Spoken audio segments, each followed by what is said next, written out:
Bueno, antes de nada, gracias a todos por venir. Prometo que la charla no sea muy larga porque luego toca la cerveza. Entonces, vamos a hacerlo lo más ameno posible y sobre todo que cualquier duda que tengáis me la podéis preguntar y demás. En primer lugar, también tengo que agradecerle a los patrocinadores, en especial a OmniAccess, que es mi empresa, que en prácticamente 2 semanas les comenté que yo iba a hacer una ponencia y directamente quisieron entrar como patrocinadores, lo cual también me enorgullece. Y, bueno, ¿por qué considero, o desde mi punto de vista, que la seguridad de red es tanto más importante como la ciberseguridad en general? Y es que a veces se nos olvida que el vector de entrada, siempre la puerta al mundo de nuestros sistemas, son las redes. Pero es que además, los sistemas es una cosa que es tremendamente variable. Es decir, todo el día estamos recibiendo actualizaciones en nuestros equipos, en nuestros móviles mismamente, de parches de seguridad o nuevas features. ¿Qué ocurre? Que las redes no cambian tanto, no varían tanto. Entonces, securizar redes es el primer paso, o debería ser el primer paso, para ofrecer sistemas que sean inherentemente seguros. Me gustaría también aquí recalcar que la mayoría de certificaciones de ciberseguridad tienen más de la mitad de su temario enfocado en redes. Y es curioso, pero desde el punto de vista formativo, la mayoría de vosotros no creo que haya pensado o planteado en un futuro trabajar en un proveedor de telecomunicaciones o cambiarse. Pero, por ejemplo, el caso de OmniAccess es un poco particular. En OmniAccess somos cerca de 200 personas, de las cuales más de la mitad son informáticos y de los informáticos, muchos son programadores de frontend y de backend.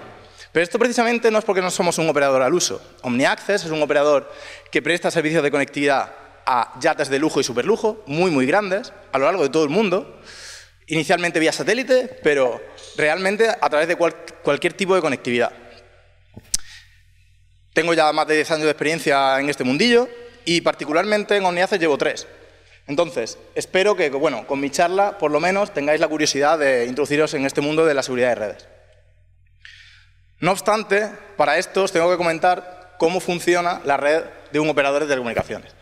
Todos hemos estudiado esas asignaturas de redes, pero casi siempre nos centramos en la parte de protocolos muy específicos y demás. Pero muchas veces se nos olvida la visión global, que es cómo yo con mi móvil puedo acceder a ver contenido de YouTube prácticamente instantáneo que está ubicado en un servidor en Estados Unidos o en Reino Unido.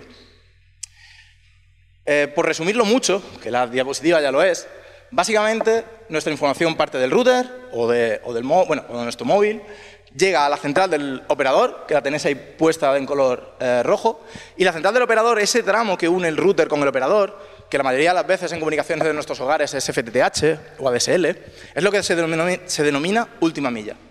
Esta última milla tiene especial trascendencia porque cuando nosotros contratamos un ancho de banda de 1 gigabit, etcétera, lo contratamos en ese tramo, no en el resto de la red. Y creemos, falsamente, que ese gigabit que nosotros contratamos está garantizado, cuando la mayoría de las veces no lo está. Una vez el tráfico llega ya a la central del operador, todavía no tenemos internet. Esa central comunica la red del operador en diferentes ciudades o localmente en Córdoba. Posteriormente, ese tráfico llega a un hub de interconexión, que lo he representado con un data center con muchos servidores, y ahí es donde se entrega el tráfico a lo que se conoce como Internet. Y pongo comillas porque aquí hay mucha tela que cortar. Así es como interconectan el resto de operadores. Entonces, dicho esto, el corazón de Internet es BGP. Sin BGP, Internet no existiría. Y es curioso cómo un protocolo diseñado en 1989, hace muchos, muchos años, nos proporciona el método por el cual se intercambian prefijos IP, direcciones IP, y números de sistemas autónomos entre proveedores y entre proveedores de servicio, no solo entre operadores de telecomunicaciones.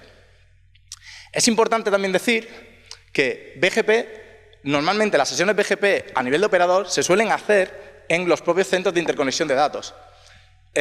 Por ejemplo, en Madrid, en Interxion.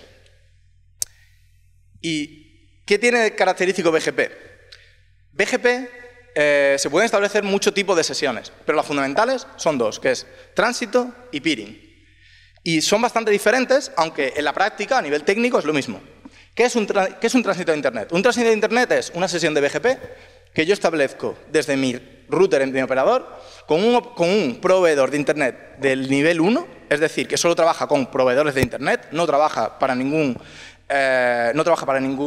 cliente residencial ni empresa, que es caro, es decir, cuesta dinero ese tránsito de Internet, y a través de esa sesión yo le digo al operador, yo tengo este rango de IP y este ASN, y tú a mí me mandas toda la tabla de rutas de Internet, que a día de hoy son cerca de 1 millón en IP versión 4.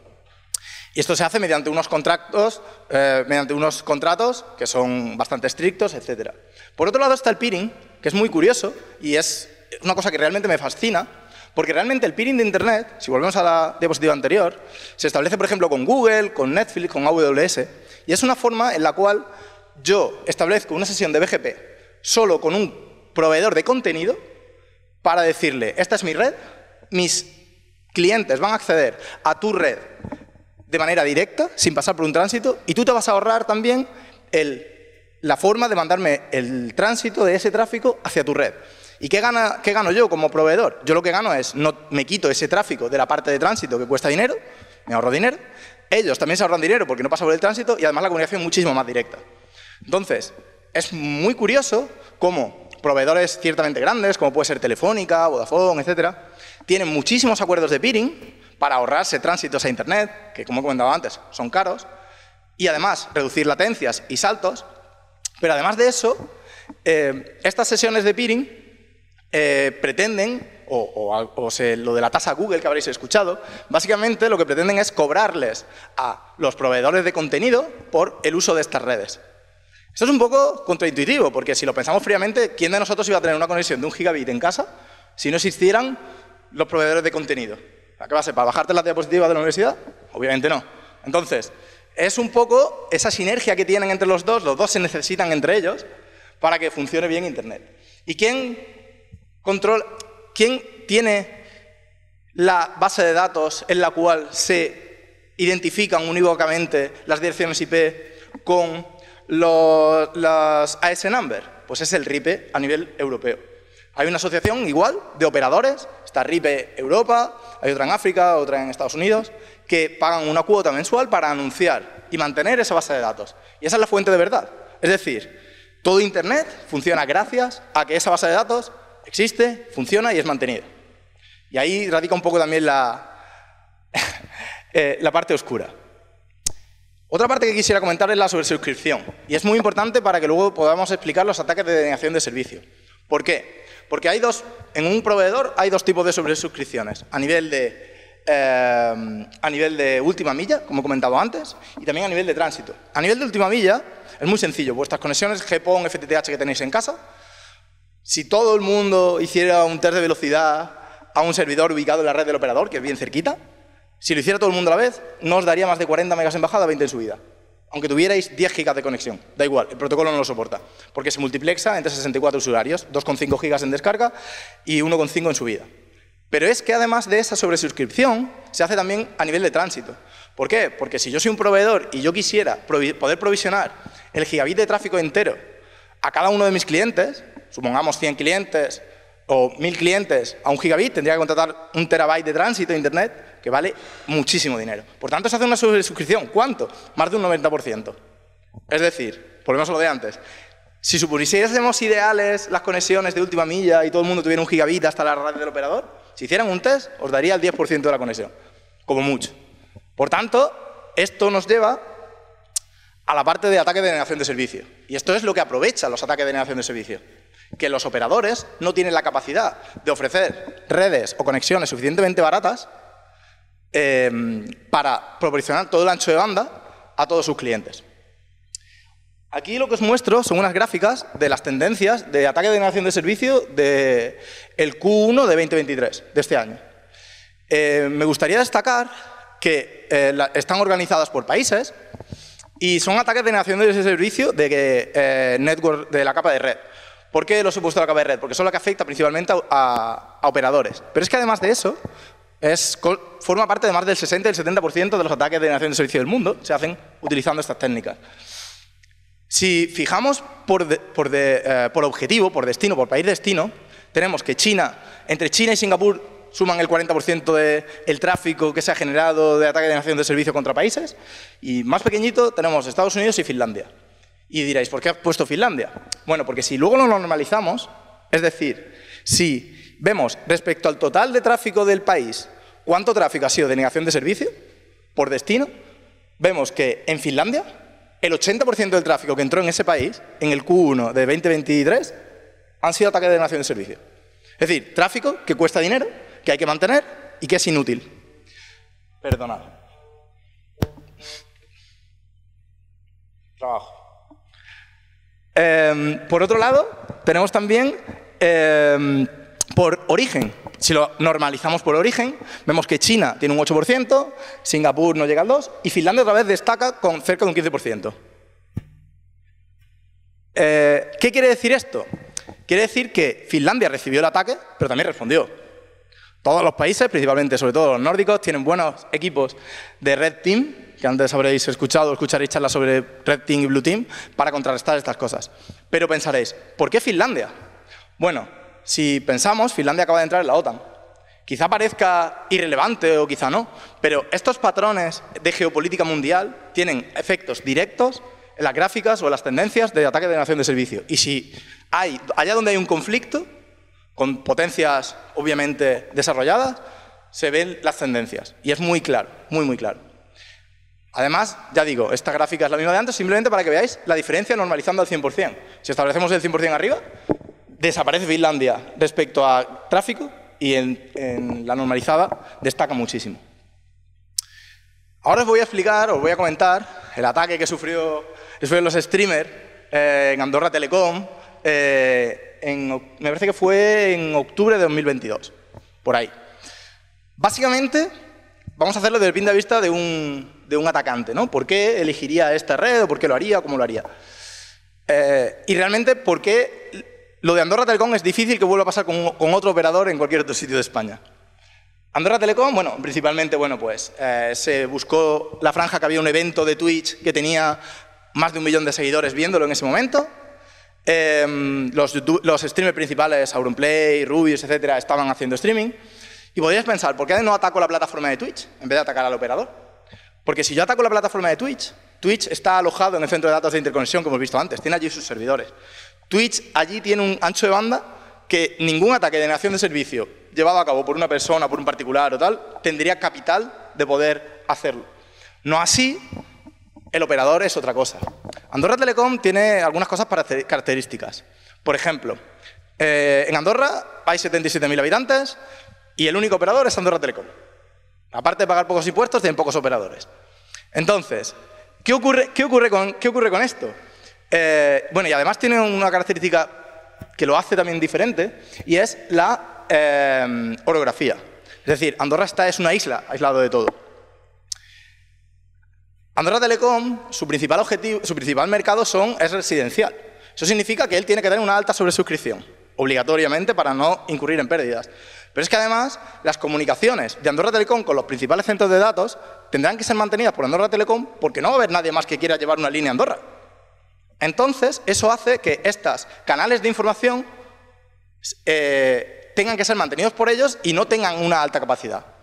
Ahora bien, ya sabiendo dónde vive mi objetivo, que vive en Andorra, o mis objetivos viven en Andorra, ¿cómo ataco o cómo encuentro información? Muy sencillo, la base de datos de RIP es pública. De hecho, debe de serlo para que yo sepa si mi tráfico está yendo por el camino que debe.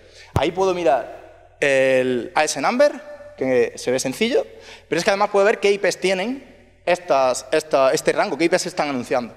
También puedo ver, este gráfico es de minutos antes de la charla, podéis ver las sesiones BGP que tienen establecidas. Es decir, contra qué operadores tienen ellos establecidos algún tipo de interconexión BGP. En este caso pues son GTT, Coyen y Cloudflare, son los tres principales y suman más del 60%, que son proveedores de Tier 1, son de los grandes, pero la línea sigue yendo por el canal que hemos hablado antes. Entonces, dicho esto, ¿qué hace el atacante? Contrata en la dark web un ataque de denegación de servicio utilizando una botnet, posiblemente de equipos de IoT, cámaras, equipamiento sencillo, y lo dirige utilizando el ancho de banda de cada uno del hogar donde cada uno tiene su equipo, atacándole a esa IP. Lo más gracioso de esto es que viendo el directo y viendo cortos del fragmento de cuando ocurrió, los streamers se quejaban y decían, tengo red redundante y le pago al operador una pasta por tener aquí 3 routers. Ya, pero que el canuto es el mismo, que sigue llegando a la red del operador y del operador hasta Madrid va por el mismo camino. Y lo más gracioso no es eso, lo más gracioso es que me gustaría a mí ver la cara del operador de red cuando le llamaran y le dirían, tío, que se nos ha caído la red y que el Rubius no puede hacer directo. Y el tío pensaría, mi último problema es que el Rubius no puede hacer directo. Yo nada más que veo alertas rojas y estoy por tirarme por un puente y no puedo hacer nada. Entonces, además de esto, es importante destacar cómo podemos protegernos o no de los ataques de denegación de servicio. Antes de entrar en eso, como he comentado antes, hay una cosa que me gustaría destacar y es, ¿se podría hacer el mismo ataque, por ejemplo, a Ibai haciendo un streaming? No. ¿Por qué? Porque vive en Barcelona, muchos operadores. Vale. Imaginemos Ibai viviendo en Córdoba. Tampoco. ¿Por qué Córdoba? Digo Córdoba por cualquier otra ciudad que sea mediana. Por una simple razón. Córdoba es una ciudad que ya tiene bastante más habitantes. Puedes elegir diferentes operadores con diferentes rangos IPs y nunca van a saber en cuál estás. Tú vives en Córdoba y no saben en qué operador tienes. Podrían, de cierta forma, snifear tráfico, saberlo, da igual. Vas a cambiar de operador, apagas un router, enciendes otro y sigue funcionando. Entonces, en cuanto a medidas, un operador puede, por ejemplo, contratar un equipo anti-DDoS tremendamente caro, con unas licencias que valen una pasta. ¿Para qué? ¿Para 77.000 abonados? No lo va a hacer, por mucho que sean el Rubius y el otro. Otra opción es contratar un servicio de limpieza de tráfico. Cloudflare, los Tier 1 lo ofrecen. ¿Problema de este servicio de limpieza de tráfico? Pagas por giga de tráfico limpiado. Lo que a ti te cuesta limpiar un giga de tráfico de ataque de denegación de servicio, al hacker no le ha costado ni 100 euros. Entonces, tampoco lo va a hacer. Al final, ¿qué ocurre? ¿Cuándo se acabó el ataque? Pues el ataque se acabó cuando dejaron de pagar, el atacante dejó de pagar a la botnet alquilada para hacer el ataque. Simple y llanamente. ¿Esto puede volver a ocurrir? Sí, obviamente. ¿Qué posibilidades tiene la gente que vive en Andorra, los youtubers, de que no les pase? Bueno, pues que contraten servicios con los NIAZas, paguen una pasta para tener redes satélite y lo mismo se escapan, ¿vale? Pero poco más pueden hacer. Y ahora me gustaría hablar de otro aspecto, que es la seguridad de las comunicaciones. Y este quizá os afecte de manera directa. ¿Las comunicaciones son seguras? Bueno, sí y no. Un operador de telecomunicaciones puede capturar tráfico en cualquier punto de la red utilizando un software que muchos conoceréis, que se llama Wireshark, lo puede capturar y verlo. Si el tráfico no va cifrado, si no lleva el candadito, si no utiliza certificados, lo va a ver en texto plano. Accedes a un foro, pones tu contraseña, la va a ver. Obviamente, tus conversaciones de WhatsApp, tu tráfico de la aplicación del banco, no va a poder verla. ¿Significa eso, como he dicho antes, que el tráfico está seguro? Otra vez, sí y no. ¿Por qué? Porque ese cifrado, por ejemplo, hay equipamiento que se puede instalar en la red del operador que rompe ese cifrado y se utiliza a veces para identificar tráfico, etc. Pero a ti, cuando tú accedes por una red que rompe ese cifrado, a ti te va a aparecer que si deseas aceptar ese cambio en el cifrado. Normalmente aceptaremos, con lo cual ya el tráfico no va a ir cifrado y vamos a tener un problema. Pero, además de eso, tenemos el tema de la criptografía cuántica. Se sabe que los algoritmos de clave pública-privada que usamos actualmente son vulnerables a ciertos algoritmos de computación cuántica. Obviamente hoy en día no podemos hacerlo, pero quién sabe, es muy probable que dentro de menos de 10 años se pueda. De hecho, se sabe que grandes potencias como China o Estados Unidos están teniendo almacenes de datos, como el almacén este de semillas que se conoce, igual guardando datos de información, teras y teras de datos de información, únicamente para descifrarla dentro de 10 años. Eso, desde el punto de vista usuario, pues nos da igual, porque una conversación de WhatsApp no es importante. Pero pensad en correos confidenciales, conferencias, documentación clasificada, etc. Y esa información va a ser visible dentro de no más de 10 años. Obviamente, hay propuestas para implementar algoritmos que son capaces, o sea, no se pueden romper con cifrado cuántico, pero no quiere decir que hoy en día la información no sea vulnerable. Adicionalmente a esto, me gustaría hacer una especial mención a que en el core de los operadores de red, el 80% de los operadores, Occidente, pertenecen a fabricantes americanos. Tenemos Cisco, tenemos Juniper y un poquito de HP. ¿Qué quiere decir esto? Estos fabricantes, por normativa propia del gobierno americano, se sabe que tienen la NSA, etcétera, tienen posibilidad de acceder a estos equipos y capturar información. Obviamente, lo he dicho antes, si la información va cifrada con SSL, no la van a poder ver hoy. En un futuro la verán. Y pensaremos, bueno, ¿y qué pasa, por ejemplo, con China? Bueno, Huawei es un operador, o sea, es un fabricante chino que prácticamente es una parte del gobierno chino, está con financiación del gobierno público. Y si recordáis, hace poco hubo un veto al equipamiento de Huawei en el core de los operadores. ¿Por qué? Pues única y exclusivamente, ya no es solo una guerra comercial en la cual intentan evitar que sus empresas caigan en desuso frente a las otras por ser más baratas, sino además por un problema de espionaje. Y no es otro, porque en China no vas a ver ni Cisco, ni Juniper, ni HP, pero en Estados Unidos sí había Huawei. Y de hecho aquí en Europa, el core de la red de muchísimos operadores, principalmente operadores móviles, es Huawei. Finalmente, os quería comentar el tema de las VPNs freemium. El dicho de que cuando algo es gratis, la información eres tú. Dicho y hecho. Más del 60% de las empresas que ofrecen VPN son chinas, pertenecen a empresas chinas. Y lo peor de todo no es eso. Lo peor de todo es que cuando establecemos una VPN, la hacemos normalmente a veces para saltarnos localizaciones y decir que tengo una IP de Estados Unidos y ver Netflix en Estados Unidos. Pero otras veces la hacemos porque estamos en un wifi que no nos fiamos mucho y utilizamos la VPN para acceder a la IP de nuestro banco. Con lo cual, China podría estar accediendo a esa información, no ahora, en 10 años, a esa información porque se la estamos suministrando directamente, pese a que no tengan presencia en el core de ciertos operadores en Estados Unidos. Y finalmente, tenemos la parte de la exfiltración de datos. ¿Qué es la exfiltración de datos? Exfiltración de datos no deja de ser coger información y llevártela a otra red sin que el usuario sepa. El caso de Pegasus, que es un software software troyano que se instaló en móviles de autoridades, Jeff Bezos, el presidente del gobierno, etcétera, para sacar información, básicamente no dejaba rastro en el terminal. Tú reiniciabas el terminal, desaparecía. Además era una vulnerabilidad de día cero. ¿Qué quiere decir? Los desarrolladores tampoco la conocían. Por tanto, ¿cómo se dieron cuenta de que se estaban sacando datos? Principalmente por el consumo de batería incrementado en el terminal y por el incremento en las tarifas de datos. Pasar de gastar muy poco tráfico a gastar muchísimo. ¿Pero por qué?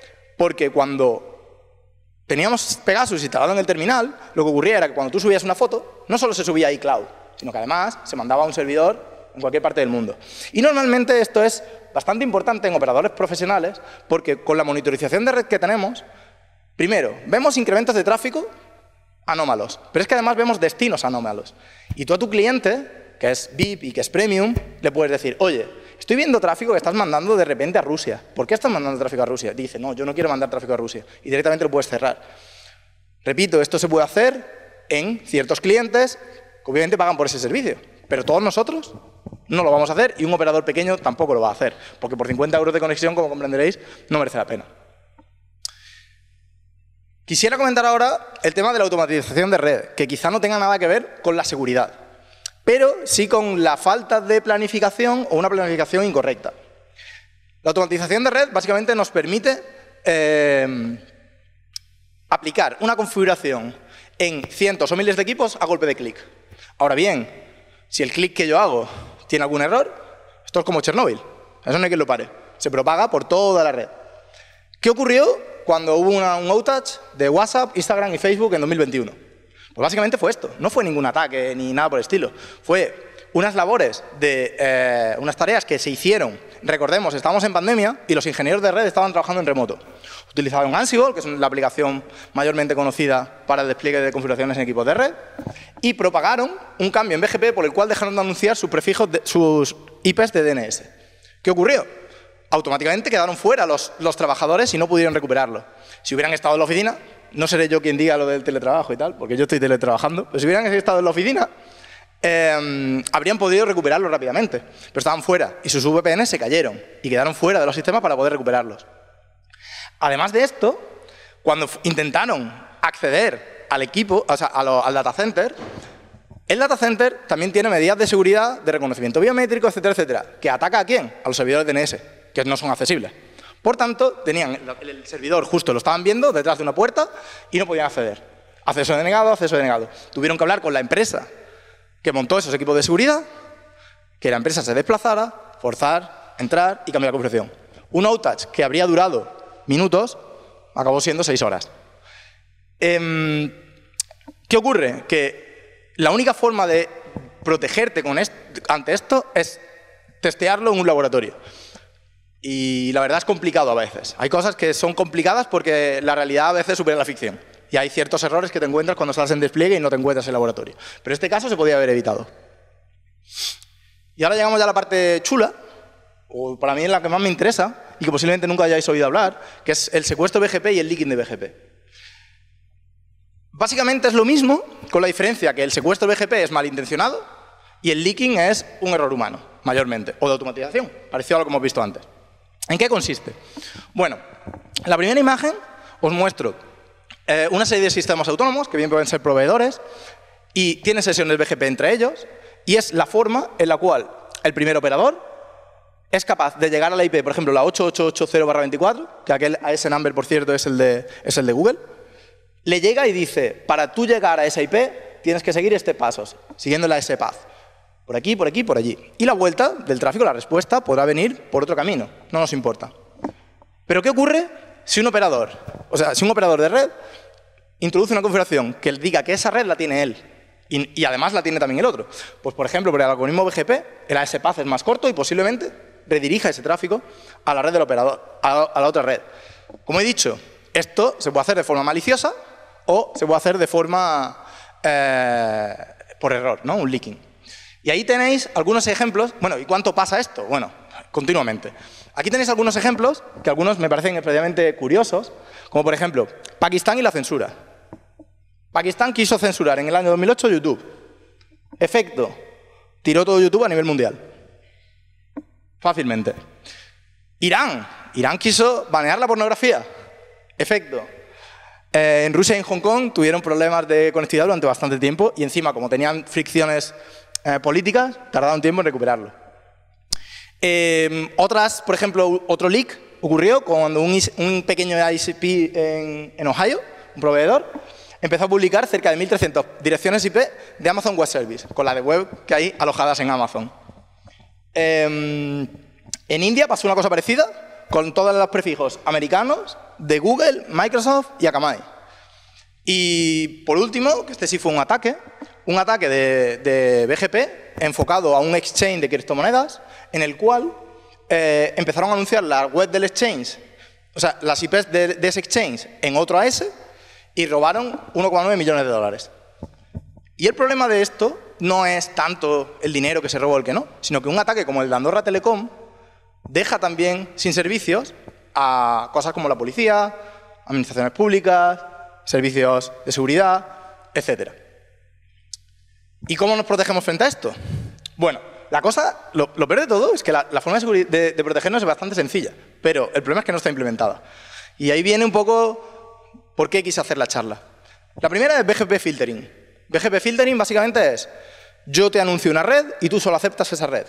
Cuando hacemos el peering con Google, Google me dice, oye, yo te voy a anunciar mi red, dime cuáles son tus redes. Y yo solo acepto de Google sus redes, ni una más ni una menos. Y Google acepta solo las mías. Con eso, todos los ataques de leaking los habríamos quitado. Tan sencillo como eso. Y eso es la configuración básica de BGP. O sea, es lo primero que se aprende. Por otro lado, tenemos limitar el número máximo de saltos que queremos recibir. ¿Por qué? Porque yo sé, y las comunidades, porque yo sé que si yo tengo un pinning con Google, la IP 888 la tengo a un salto. Si de repente me llega la 888 con 3 saltos o 5, algo está mal. Y por último, que es la más importante y la más potente, RKPI. RKPI es un marco de certificados que nos permite certificar que yo tengo una IP, que tengo una AS number y que es mío. Y de esa forma, unívocamente, sé qué IP corresponde a quién. Implementando BGP Filtering y la última, prácticamente no ocurriría ningún tipo de ataque de BGP hijacking ni tampoco de leaking. Problema, lo que he comentado antes, la adopción de RKPI a nivel mundial es el 6,5% de los proveedores lo tienen. Por tanto, solo 220 millones de usuarios a nivel global están protegidos. ¿Y qué tiene que ver esto con blockchain? Os preguntaréis.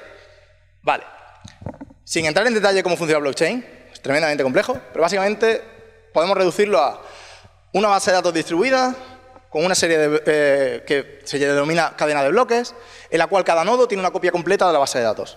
Por tanto, si yo quiero modificar la base de datos, tengo que modificar, o sea, un cambio que yo quiera proponer tiene que ser aceptado por más del 50% de los nodos de la red. ¿Qué ocurre ¿Qué ocurre si yo controlo más del 50% de los nodos de la red? A nivel ciberseguridad, por ejemplo, ¿no? Tendría que entrar en un montón de equipos, sería tremendamente complicado. Pero a nivel de red, no tanto. Y además, es curioso porque Bitcoin o Ethereum, que es la segunda criptomoneda más importante, son tremendamente seguras a nivel criptográfico. Hasta el punto, y por eso he puesto una foto de Callao que hice el otro día, hasta el punto que la dirección 0 de Ethereum se creó sin saber cuál era la contraseña privada, la clave privada para acceder a esa dirección. Y se utilizó como prueba de concepto para demostrar lo fuerte que es la criptografía en estas redes. De hecho, cualquiera de vosotros podría intentar acceder a esa dirección, adivinar por fuerza bruta o como sea la clave privada y se llevaría 220 millones de dólares sin robar un banco. Es decir, por hacer la analogía, sería como si pusiéramos una caja de cristal en Callao con 220 millones y yo como fabricante de la caja dijera, quien la rompa, se lo lleva. Y estoy tan seguro de eso que os lo demuestro. Pero desde el punto de vista de red, no es así. Porque se sabe que el 50% del minado, de la potencia de minado de Bitcoin, por ejemplo, está en menos de 100 prefijos. Es decir, consiguiendo el control, haciendo BGP leaking, BGP hijacking, como hemos visto antes, de 100 prefijos BGP, recordad que hemos visto ataques que se han llevado 30.000 prefijos. O sea, muy sencillo, podría tener el control de más del 50% del tráfico de la red de Bitcoin. Con lo cual, podría en última instancia, de una forma coordinada, etcétera, evitar o modificar el contenido de la red. Luego, obviamente, habrá medidas para solventarlo. Pero, como digo, mientras no se implementen las medidas como antes que hemos visto, sobre todo de RKPI, esto es algo que no se comenta, no se habla, hay papers al respecto, y se sabe que el ataque tardaría unos 2,5 minutos en efectuarse. Sin más, he terminado la charla, espero que os haya gustado. Espero que me sigáis en LinkedIn, donde tengo también una newsletter. Y bueno, si os ha gustado el mundo de las redes y demás, y sobre todo cómo trabaja OmniAccess, que también creo que merece la pena decirlo, espero que después hablemos tomando una cerveza y me contactéis todos. Gracias.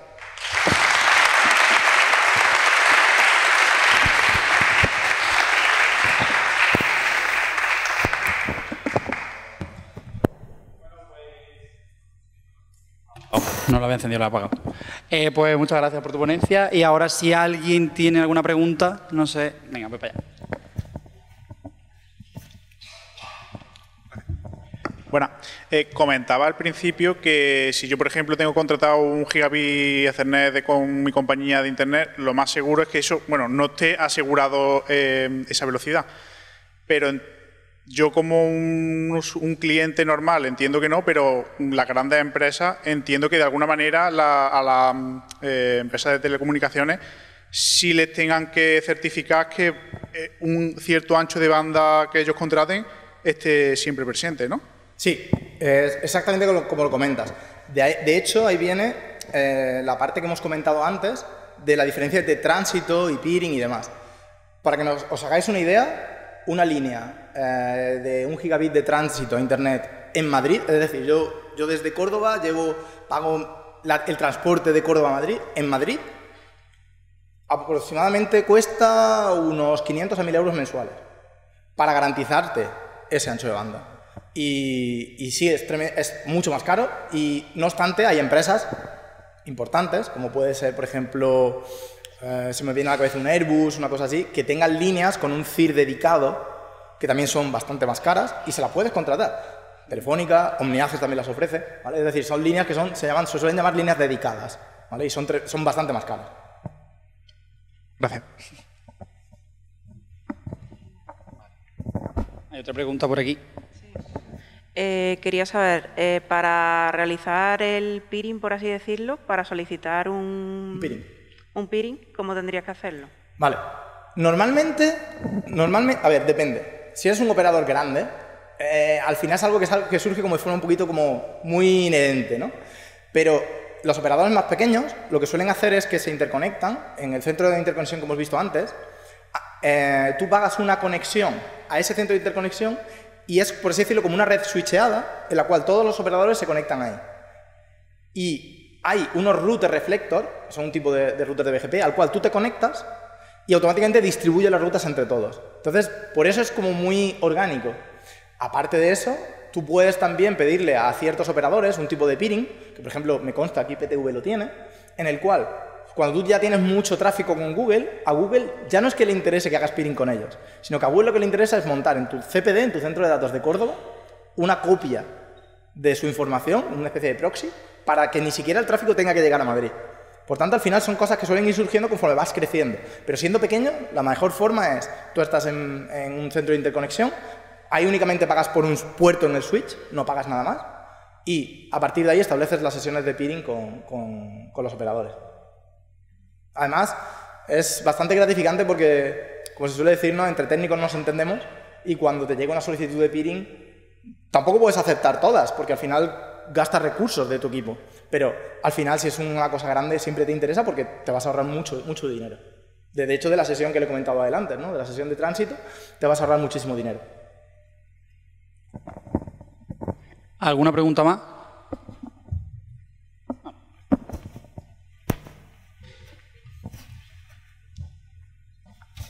Hola. Antes comentabas lo de que podías mitigar muchos de los ataques con el filtering. ¿Por qué esto no es como parte del protocolo? Como un BGP-S o algo así, ¿no? A ver, puedes mitigar ataques de BGP, con filtering de BGP, pero no ataques de denegación de servicio. ¿De acuerdo?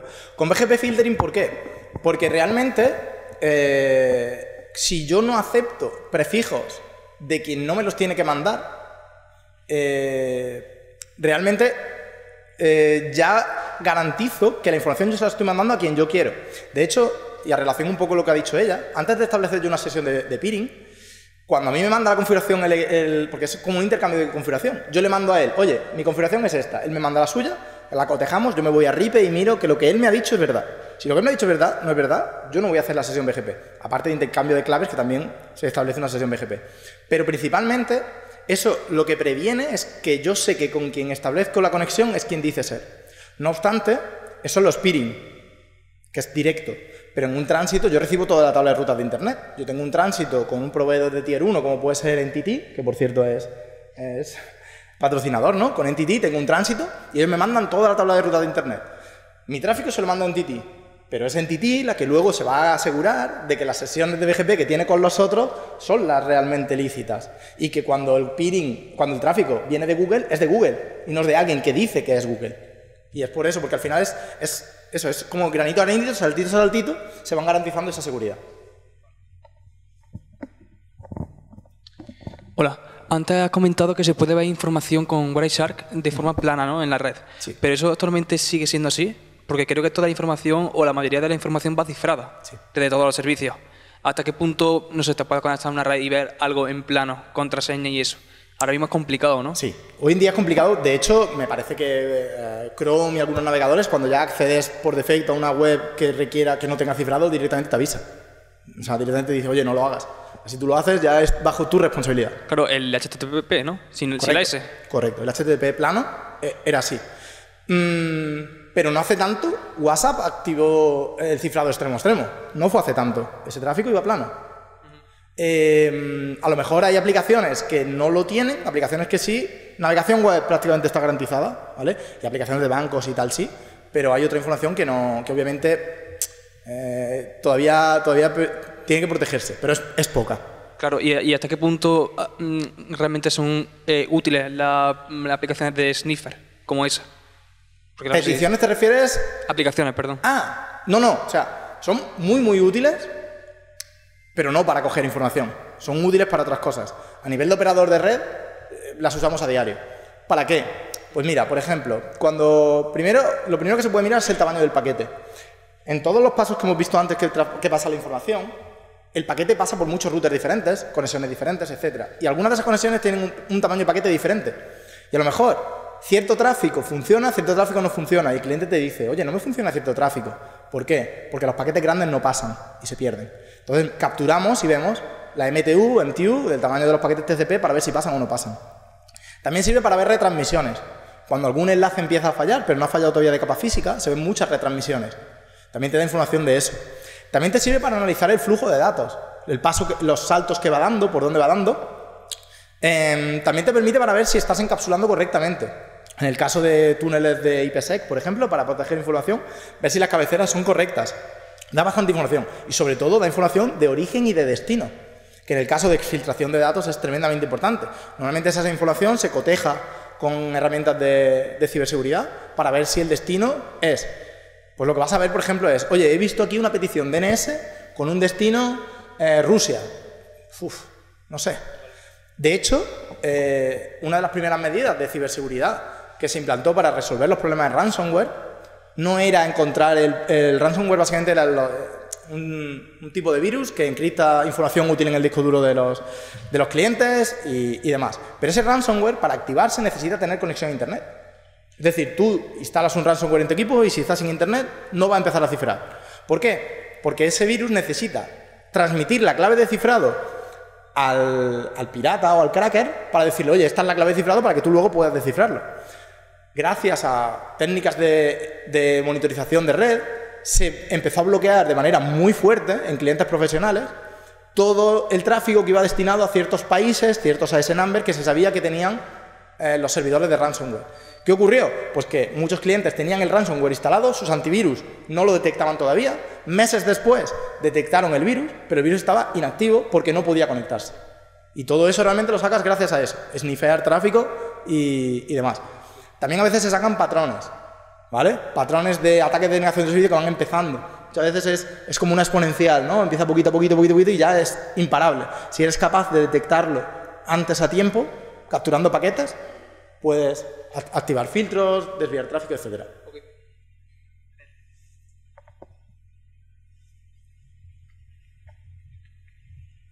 Pues ya la última pregunta, que nos estamos quedando sin tiempo. Nos quedamos sin cerveza. Y tengo que hablar yo antes y todo, así que no vamos a salir a tiempo. Hola, José, muy chula la charla. Una pregunta, ahora que estamos tanto con inteligencia artificial y demás, ¿hasta qué punto en la gestión de redes, a nivel de proveedores y tal, seguimos siendo reactivos en vez de anticipativos? Buena pregunta. Porque creo que seguimos siendo muy reactivos, ¿no? Sí, o sea, mayormente sí, y no es lo adecuado. De hecho, realmente la inteligencia, o sea, lo que se conoce como ChatGPT y demás, ¿no? Que son, es un tipo de inteligencia artificial muy acotado. Pero, los fabricantes de medidas de ciberseguridad llevan ya años impulsando el tema de inteligencia artificial para detectar ciertas cosas. ¿Qué ocurre? Si tú tienes un gran perfil de clientes y mucha información, puedes actuar de manera reactiva, o sea, de manera proactiva, y lo que he comentado antes, vas detectando y cortas. Pero realmente es siempre el trade-off entre ser tremendamente seguro o accesible. Si tú eres tremendamente seguro, te vas a tragar una cantidad de falsos positivos que tus clientes te van a decir, es que no funciona nada. Y cuando eres tremendamente laxo, se van a quejar de qué tal. Entonces, al final, es un poco que el cliente sepa, sobre todo, ya digo, a nivel empresarial y tal, que el cliente sepa. Porque a nivel particular, redes de abonado, básicamente, Telefónica, Vodafone, lo que hacen es contratar más ancho de banda en su core, y sobre todo tienen una cosa importante, es que tienen un abanico tan grande de clientes que las empresas target de los objetivos de denegación de servicio bifurcan y tienen su red, una en Telefónica, otra en Vodafone. Oye, tírame Telefónica, pero que Vodafone sigue viva. Otra cosa que nos ayuda mucho es la nube. El hecho de tener servicios en la nube, grandes centros de datos, en Amazon, en AWS, en Azure, toda la información que está allí es imposible que se venga abajo. O sea, no hay, sí hay un estado, pero no unos piratas no lo van a hacer. Muchas gracias, José, por la ponencia. Un aplauso, eso sí.